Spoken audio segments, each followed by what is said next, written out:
In the 1930s, approximately 87 years ago, two families were unaware that they would be destined to meet each other over this little girl. Nobody would have thought that this little girl would eventually be in the news for remembering her past. This news would be all over the country and soon would reach the whole world. Shanti Devi's story is about the girl who claimed she lived before, the girl who became the subject of the reincarnation research. What's the story all about? Let's find out.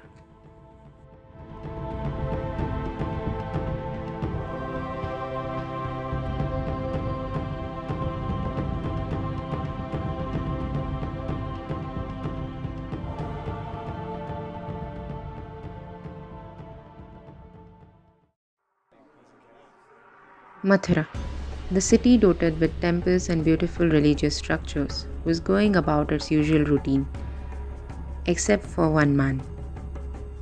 Kedarnath Chaube, merchant, received an unexpected letter. A letter which contained an absurd statement, a statement which he couldn't believe. The letter claimed that there was a little girl who said she was married to him. It said she remembered him as her husband, and she also remembered the son she had. She even described the way she died in her previous life. Kedarnath loved Lugdi Devi, his wife. Although Chaube was quite old, the two seemed to get along well. The couple tried to have kids before but failed, and after a lot of efforts, a son was born. Alas, his wife, Lugdi Devi, died only after 10 days of giving birth.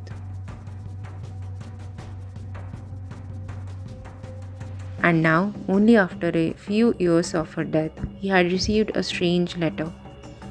Now, it's a different story that he married again after Lugdi's death. So, in the end, Kedarnath decided to meet Shanti.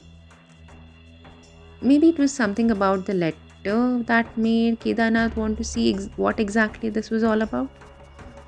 But he wasn't convinced so easily. And that's why Kedarnath had a plan. He would ask his brother Kanjimal to pretend that he's Kedarnath. This way, they would know if the girl or the girl's family was making things up or not. But why would a little girl say something like this? And that too in such a detailed way? Anyway, the plan was set and off to Delhi Kedarnath went, along with his son, wife and brother of course. On the other side, in Delhi, the parents of Shanti Devi were in shock. They couldn't believe that their daughter, not to forget so young at age, would remember something like this or that. It was so difficult to comprehend. What are the chances that she must have been making this up, or if it was all in her head? Only time would tell. What they do know is that their daughter insisting that she doesn't belong to this family. Her home was far away in Mathura. She had a husband there. He was fair and tall and had a mark on his cheek. That much she remembered. And she even remembered her son. She couldn't forget her only son after all. Maybe at this time, Shanti couldn't understand the depth of reincarnation, so she had insisted on wanting to meet her husband. Her previous life's husband, that is. So the family waited. There was also one of Shanti's relative present there who wrote the letter to Kedarnath. When the Chaube family arrived, his brother introduced Kedarnath as Kanjimal. But Shanti remembered everything. She said that he was Kedarnath and not Kanjimal. It is said that Shanti hugged Navneet Lal, her son, and cried, saying something along the lines of, her son was a part of her soul and the soul is able to easily recognize this fact. Now, this news caught the whole nation.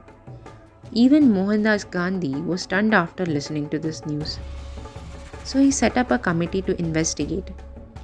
This 15-member committee actually investigated after taking her to Mathura. Apparently, she had told them the directions all the way to her previous life's home. She had even described the 150 rupees which she had hid in a corner, which I need to mention Kedarnath had sneakily took it. So in the end, the committee concluded that Shanti was indeed reincarnated. What happened next? Well, throughout her life, she would be subject to many interviews and investigations. There has been a book written on her too, which is quite popular, called I Have Lived Before. I'm not sure of the authenticity of the book, so don't take my word on it. Up until the year 1987, Shanti Devi has lived a quiet life. She didn't marry, but she was in touch with both her families. And one day on December 11, 1987, Shanti Devi would die, aged 61.